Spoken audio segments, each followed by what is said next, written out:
Yo guys, balik lagi bersama saya ini. Kali ini aku akan membahas sebuah makanan yang merupakan makanan tradisional yang berasal dari Tiongkok, yang dimana para perantau Tiongkok ini membawa tradisi makanan tersebut ke berbagai negara di Asia ataupun di dunia. Di Indonesia, kemungkinan dari kalian pasti pernah mendengar ataupun paling tidak mencicipi makanan tersebut. Serta kita baru saja merayakan festival dari makanan tradisional tersebut. Oke guys, kali ini aku akan membawa kalian ke 2000 tahun yang lalu, tepatnya berada di daerah Tiongkok. Let's begin the story guys. Very common Chinese food, eaten every year around this time, but its making takes some practice and skills. Today I have a very challenging task. Learn how to make zongzi. Pernahkah kalian memakan makanan yang bernama bakcang? Atau di Mandarin disebut dengan zongzi. Beras ketan yang dibungkus daun berbentuk segitiga, kemudian berisi daging, telur, dan juga kadang ada ebi ataupun kacang tanah. Dan kemungkinan dari kalian juga pasti akan bertanya, kenapa makanan tersebut berbentuk segitiga dan kenapa makanan ini muncul di setiap tahun di waktu yang tertentu. Serta ukuran dan makanan dari bakcang ini juga berbeda-beda guys. Ada yang berbentuk lebih besar dan isinya berbeda-beda, serta ada yang bentuknya lebih kecil dan isinya juga berbeda. Jadi setiap negara menyesuaikan makanan dan bentuknya masing-masing guys. Contohnya seperti ada di Taiwan. Jadi bakcang yang ada di Taiwan bentuknya lebih besar serta isinya pakai telur asin guys. Nah, kalau di daerah Malaysia, bakcangnya tersebut itu menggunakan kecap manis. Itu biasanya disebut dengan bakcang Hokkien. Jadi setiap negara tuh punya resep dan rasa masing-masingnya guys. Nah, biasanya kalau di Kalimantan, mamaku buatnya lebih kecil guys. Tapi isinya tetap daging, telur, dan kacang. Dan rasanya biasanya lebih ke manis kalau untuk di Kalimantan. Oke, kalian pasti bertanya-tanya, kenapa bakcang berbentuk segitiga? Kenapa nggak harus bulat, berbentuk persegi panjang kayak lemper gitu guys? Nah, kali ini aku akan membahas asal-usul dari bakcang tersebut guys. Oke guys, bakcang bukan sekedar makanan tradisional. Di balik aroma dan bumbu yang gurih serta khas tersembunyi kisah perjuangan guys, pengkhianatan dan juga cinta tanah air yang mendalam.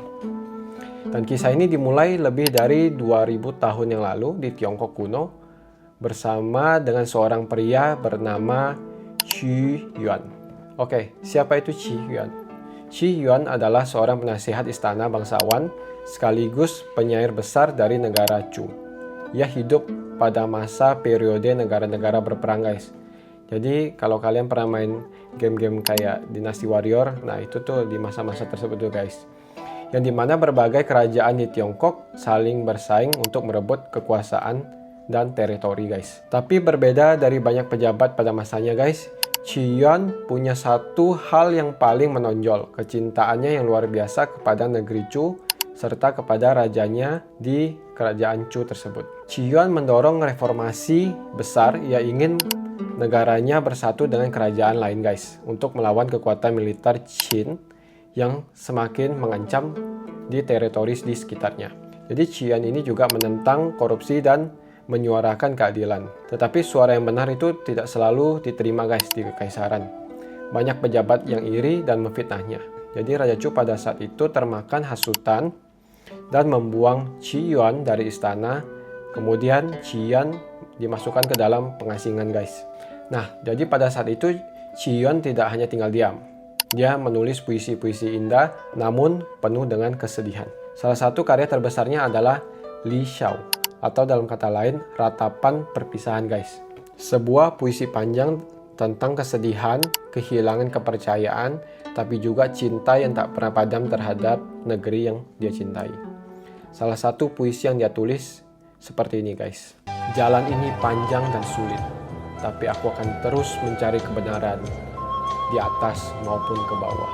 Kalimat ini menjadi simbol dan semangat tanpa henti meski dikhianati. Qu Yuan tetap teguh memenang prinsip guys. Jadi ada puisi lain dari Qu Yuan yang lumayan terkenal juga guys. Kayak gini nih. Ni jiang shangxi er qi shuo. Sorry ya guys kalau Mandarin aku lumayan cacat. Itu artinya aku akan terus mencari ke atas ataupun ke bawah demi kebenaran, guys. Ini merupakan gambaran tekad dari Yu Chuan untuk mengajar nilai dan keadilan meskipun seluruh dunia menolaknya, guys. Kemudian ada contoh puisi yang lumayan terkenal juga, guys. Bunyinya seperti ini nih. Lu man man qi xu yuan xi, wu jiang shang xi er qi shu.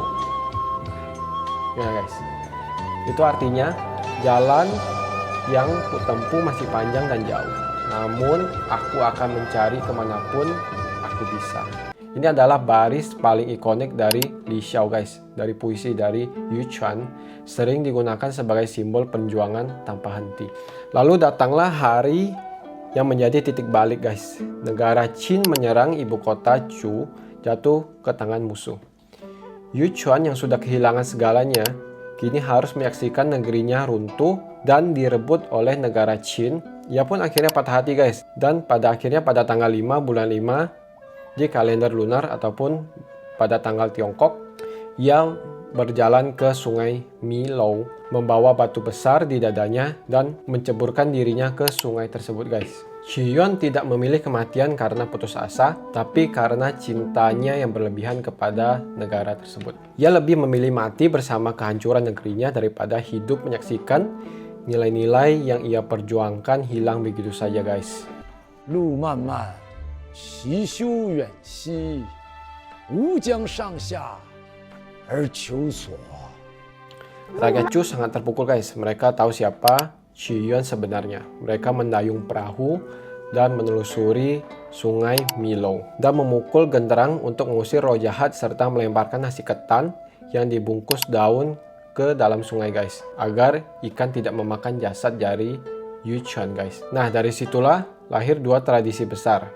Festival Perahu Naga dan makanan bernama Zhongzi atau yang kita kenal sebagai bakcang sekarang. Bentuk segitiganya bukan asalan, guys, itu melambangkan gunung, simbol spiritual dan budaya Tionghoa. Daun bambunya membungkus erat isi yang penuh dengan makna, seperti pelindungan terhadap nilai-nilai yang ini jaga, dan juga bentuk segitiga membantu bakcang matang lebih merata saat dikukus ataupun direbus. Karena permukaannya yang padat dan kompak meminimalisasi dari kebocoran, guys. Daun bambu bisa dilipat dan diikat lebih stabil juga. Sampai hari ini, ribuan tahun kemudian, bakcang masih dibuat dan dimakan setiap tahunnya, guys. Terutama pada festival Tuan Yijie. Di balik rasa gurih dan kenyalnya beras ketan, kita sudah menikmati bagian kecil dari sejarah yang besar, guys. Bakcang bukan hanya makanan, tapi itu adalah warisan, mengingat ada satu pria yang tetap setia, bahkan saat ia dibuang, guys. Seorang penyair yang menjadikan kematiannya sebagai bentuk cinta tertinggi pada tanah airnya. Dan mungkin saat ini, menggigit bakcang di tahun ini, kita sedang mengenang Yu Chuan dan seluruh nilai yang telah dia perjuangkan, guys. Bila kalian pernah mencicipi bakcang di daerah-daerah kalian, boleh tuh kalian komen di kolom komentar bentuknya dan rasanya seperti apa, guys. Kemungkinan bentuk dan rasa di setiap daerah itu berbeda.